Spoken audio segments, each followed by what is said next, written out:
السلام علیکم دوستانو، په دې هیله چې ټول به راته روغ او جوړ یاست. د پاکستاني لوبغاړو ترمنځ جنجالونه تر دې حده پورې راغلي دي چې ټول لوبغاړي د پاکستان کرکټ بورډ څخه ناراضه دي. د پاکستاني لوبغاړو ترمنځ جنجالونه تر دې حده پورې رسېدلي دي. د پاکستان کرکټ ټول مشهور لوبغاړي په ټولنیزو رسنیو کې فعال دي، خو د پاکستان کرکټ بورډ بابر اعظم محمد رضوان شاهین افریدي او فخر زمان ته د آرام په ورکولو سره هغوی ته واضح پیغام ورکړی دی. د حیرانۍ خبره خو دا ده چې څلور واړو لوبغاړو شاداب خان ته د لومړي ځل لپاره د لوبډلمشر ټاکل کېدو مبارکي هم نه ده ورکړې او دغه مرور او د آرام په نوم کښېنول سوي لوبغاړي لا هم د کرکټ بورډ خواشیني دي. د یکشنبې په شپه ناوخته شاهین افریدي له بابر اعظم او محمد رضوان سره خپل یو عکس ټویټ کړی دی چې په هغې کې درې واړو د ټیسټ لوبې لباس اغوستی وي، خو نور هیڅ نه دي لیکلي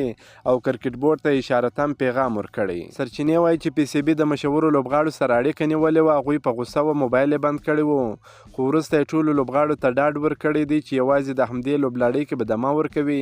او د نیوزیلینډ پر وړاندې لوبو ته به بیرته راستانه سي. سرچینې دا وایي چې 4 میاشتې وړاندې پاکستان په اسټرالیا کې د بابر اعظم په لوبډلمشرۍ کې د نړیوال جام پایلوبه کړې وای چې له لوبډلې څخه په بهر کېدو خوښ نه دی. د یادولو وړ ده چې بابر اعظم محمد رضوان، فخر زمان او شاهین افریدي په پاکستان لوبډله کې یوه ډله جوړه کړې